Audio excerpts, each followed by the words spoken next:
वृत्ताकार कुंडली की अक्ष पर चुंबकीय क्षेत्र। अभी तक इससे पहले जब हमने पढ़ा तो था वृत्ताकार कुंडली के केंद्र पर चुंबकीय क्षेत्र। अब उसके अक्ष पर है वृत्ताकार कुंडली हो गई, इसमें धारा प्रवाहित हो रही है एम्पियर। इस कुंडली की त्रिज्या सपोज दैट कितनी है, स्मॉल ए।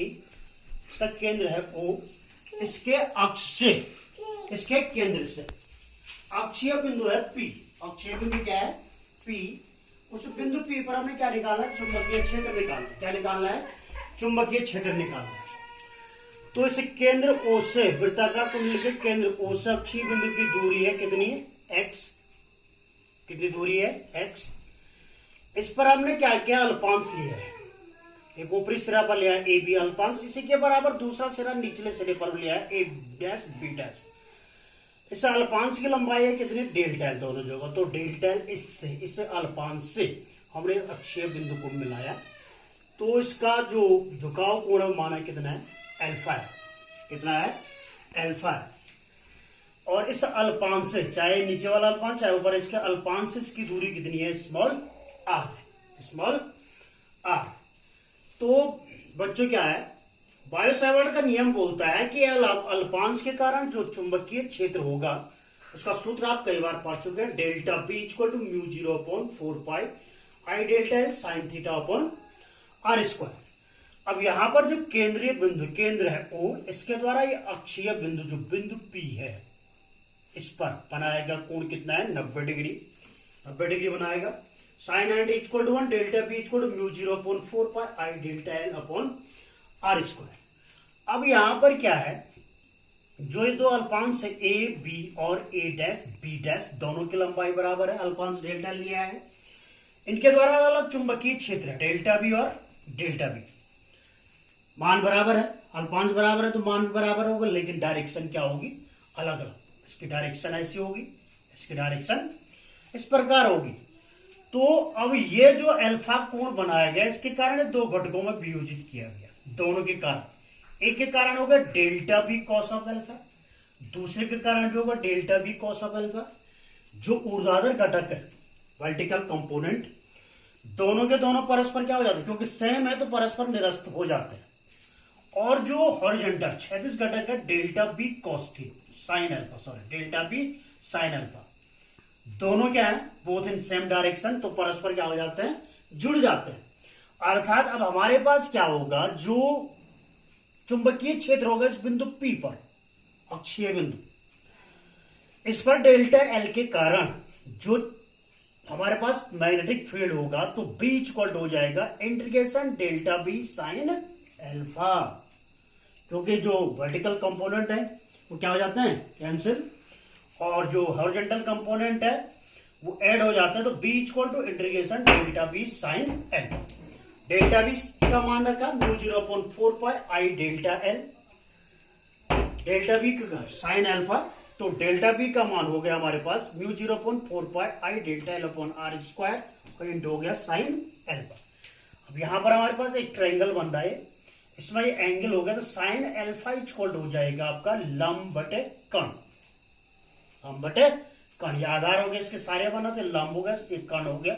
तो साइन अल्फा इक्वल हो जाएगा A upon R, B equal हो गया mu 0/4 pi I upon R square into sine alpha का मान रख गया ए अपॉन आर, इंटीग्रेशन हो गया डेल्टा एल।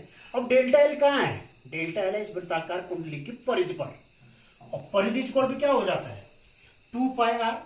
आर की जगह पर यहां पर क्या है, स्मॉल ए, तो इंटीग्रेशन डेल्टा एल इक्वल हो जाएगा आपका 2 पाई ए। क्या हो जाएगा, 2 पाई ए। तो 2 पाई ए होगा, तो हमारे पास फॉर्मूला क्या हो जाएगा, बी इक्वल हो जाएगा mu 0 I upon 4 pi R square into A upon R into 2 pi A.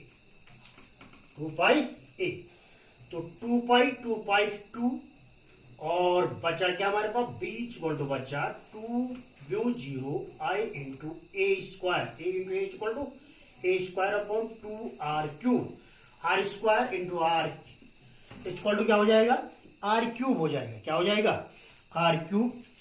तो बच्चों हमारे पास आर इक्वल टू, ये राइट एंगल ट्रायंगल लग रहा है, जब लग रहा है बना हुआ है केंद्र पर है, तो ये कर्ण का वर्ग बराबर क्या होता है, शेष दो भुजाओं के वर्गों का योग ए स्क्वायर प्लस एक्स स्क्वायर।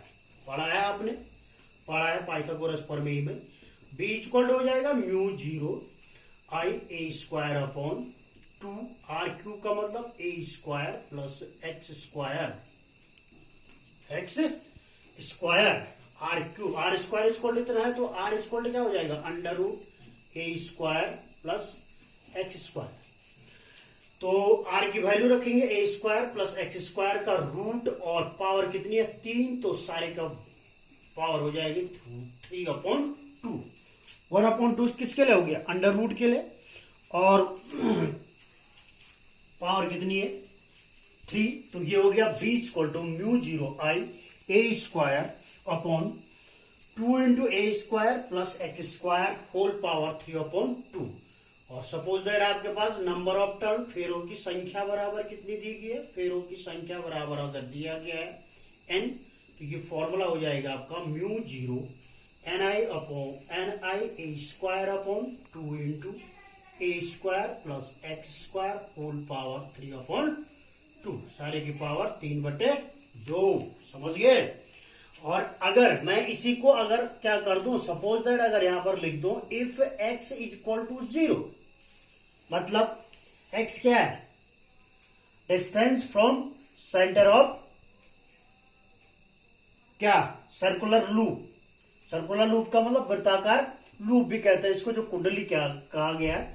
तो distance from circular loop to axial point, तो अक्षीय बिंदु की दूरी अगर 0 हो जाए तो b इक्वल टू क्या हो जाएगा, mu zero N I A square upon 2 A square power 3/2। ये पावर पावर कट जाएगी तो b इक्वल हो जाएगा म्यू जीरो एन आई ए बटे 2, अर्थात ये a और a कट जाएगा, तो mu zero N I A upon 2